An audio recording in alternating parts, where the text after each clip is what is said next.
We must fundamentally put an end to this double disconnect, the disconnect between the political situation and the disconnect with what our fellow citizens legitimately expect for their daily lives, for the economic and social situation, and for their security. In short, this is what we are obviously tasked with. But why do French governments keep collapsing? Again, most observers blame one man, French President Emmanuel Macron.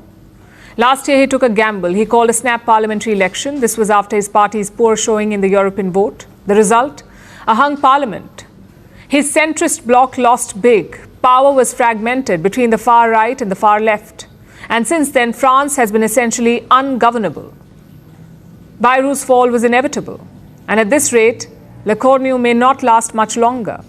Also, there's the growing economic crisis. I've already told you about the debt. It's 114% of the GDP. The people are frustrated. The poor and middle classes are constantly asked to tighten their belts, all while the wealthy remain untouched. The sentiment is strong, and France's political class is hopelessly out of touch. Africa just did something that Europe never believed was possible.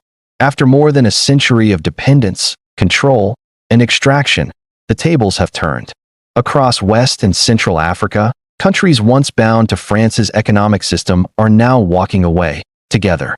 From Mali to Niger, from Burkina Faso to Chad, new governments are tearing up old deals, rejecting the CFA Franc, and canceling billions in French contracts. And the shockwaves? They're shaking the foundations of Europe's trade empire. This isn't just a symbolic break. It's financial, industrial, and geopolitical. For the first time in modern history, Africa has cut France off from $15 trillion worth of strategic trade influence, from uranium to oil, gold to gas, and the rare minerals that Europe's industries depend on. France, once the gatekeeper of Africa's economy, is now being locked out. And the timing couldn't be worse. Europe is already struggling with inflation, energy shortages, and a collapsing manufacturing sector.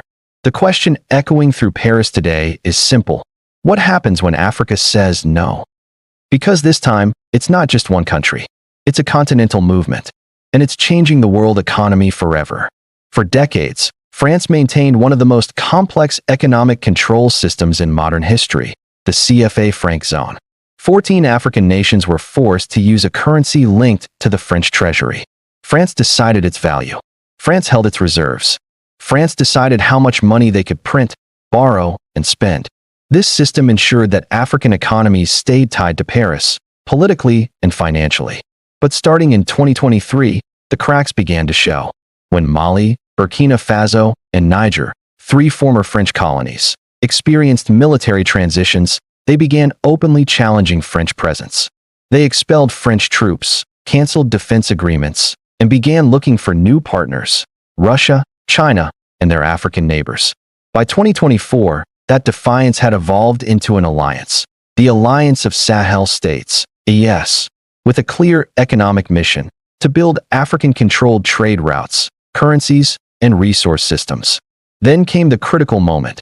Uranium exports from Niger to France were halted. Niger supplies nearly 25% of the uranium that powers France's nuclear plants, which generate 70% of its electricity. Without it, the French energy grid faces crisis. That single action, one African country saying enough, triggered the first true economic panic in Paris. But it didn't stop there. Burkina Faso nationalized its gold mines. Mali signed infrastructure and defense deals with Russia and China. And the Central African Republic switched to using the Sango coin, a blockchain-based national asset project designed to move away from Western currencies. Step by step, Africa was dismantling the invisible system that kept it tied to France. Let's talk about the real number that has France and the entire EU terrified. $15 trillion.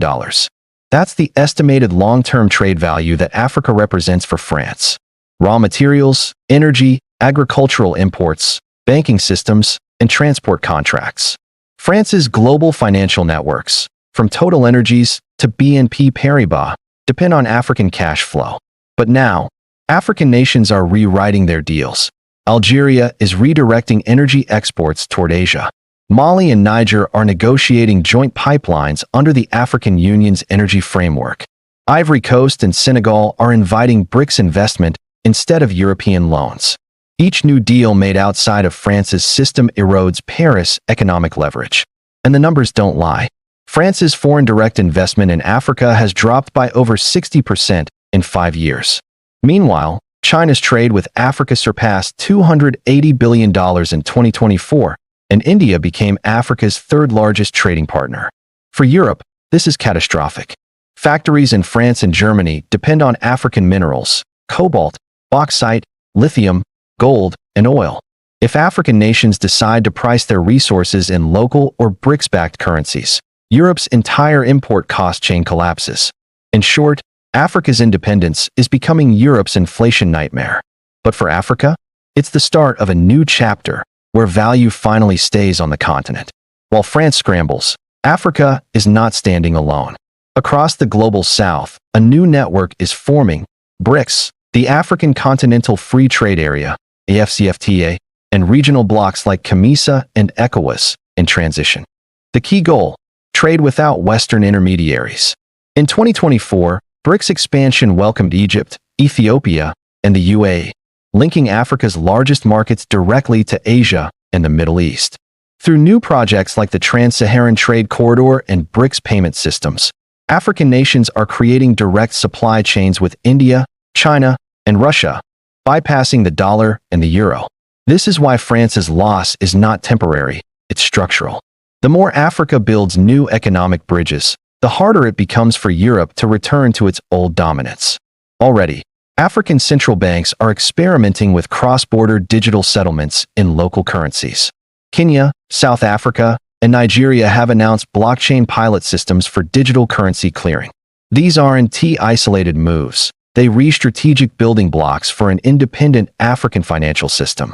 And when African trade doesn't need the dollar or euro, it doesn't need France. That's the endgame France never saw coming. As France loses ground, Europe's political structure begins to shake. EU leaders are quietly acknowledging what Paris refuses to say publicly. Africa is no longer Europe's backyard. It's the world's next power center. France's companies are losing contracts worth billions. Its military presence has been forced to retreat from Sahel bases. And in the media, for the first time, French analysts are asking, what if Africa simply doesn't need us anymore? Meanwhile, African governments are building new trade systems, not around Europe, but around each other. Intra-African trade is up nearly 40% since 2022 under AfCFTA. What used to be raw exports to Europe are now becoming value-added African industries. Ghana and Nigeria refining their own gold. Kenya and Rwanda assembling EV batteries. Namibia and Botswana processing their own lithium. France built an empire on Africa's raw wealth. Now, that empire is dissolving in real time. The irony?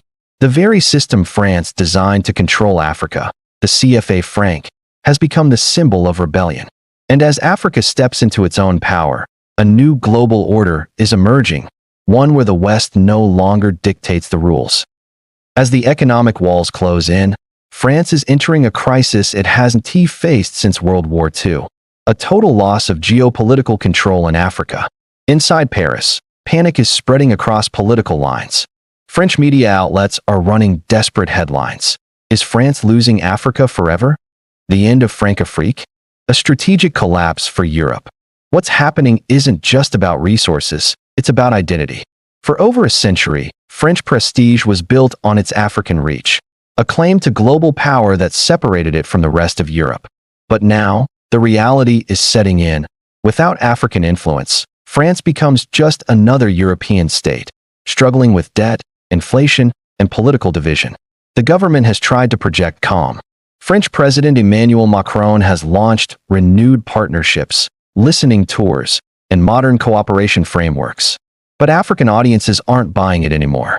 In Mali, protesters march with signs reading, "Down with neocolonialism." In Burkina Faso, crowds chant, "France out, Africa first." And in Niger, ordinary citizens have stood in front of French military bases demanding full withdrawal. Paris has accused Russia of spreading disinformation. But the truth is simpler. Africa doesn't need manipulation to recognize exploitation. Even within France, voices are rising.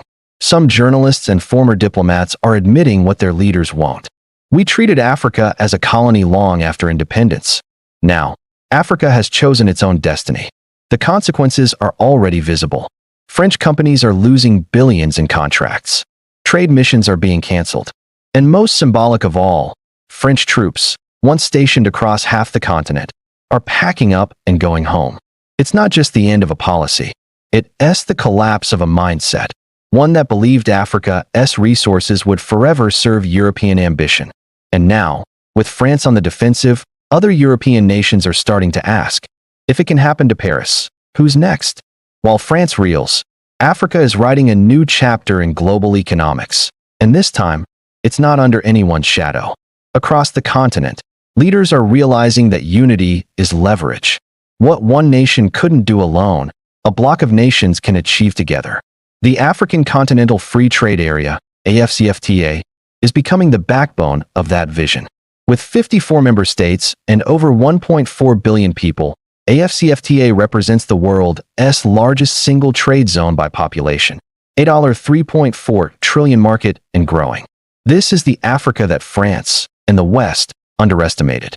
An Africa that's no longer exporting only raw materials, but also policies, innovation, and stability. The continent is also diversifying its partnerships like never before. China is financing large-scale infrastructure and manufacturing projects. India is investing in digital and pharmaceutical sectors. Russia is providing energy and defense cooperation. The Middle East, especially the UAE and Saudi Arabia, is investing in logistics, ports, and fintech. These are not colonial-style arrangements. They are mutual deals based on access, growth, and modernization.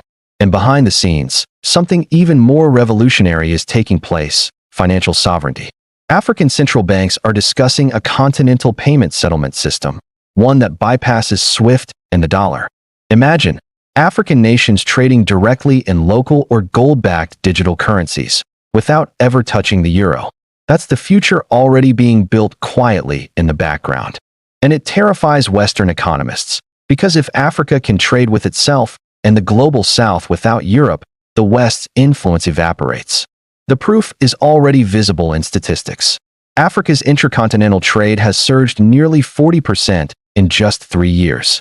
The number of foreign bases and aid missions is declining, while African-owned enterprises are rising. And for the first time ever, African nations control over 60% of their resource export contracts. This is the real revolution. Not just freedom from foreign rule, but freedom from foreign dependence. A century ago, Europe built its prosperity on African minerals and markets. Now, the tables have turned. Africa's future will be built on African demand, powered by African industries and African money.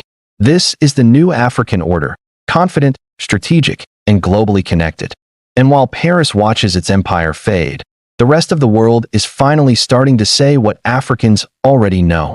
The 21st century belongs to Africa. The message from Africa to the world is clear. We're not just resource suppliers, we're global partners. For France, this moment feels like the end of an era. For Africa, it's the beginning of a century of ownership, innovation, and sovereignty. As the dust settles, one truth remains. Africa didn't just cut France off. It cut itself free.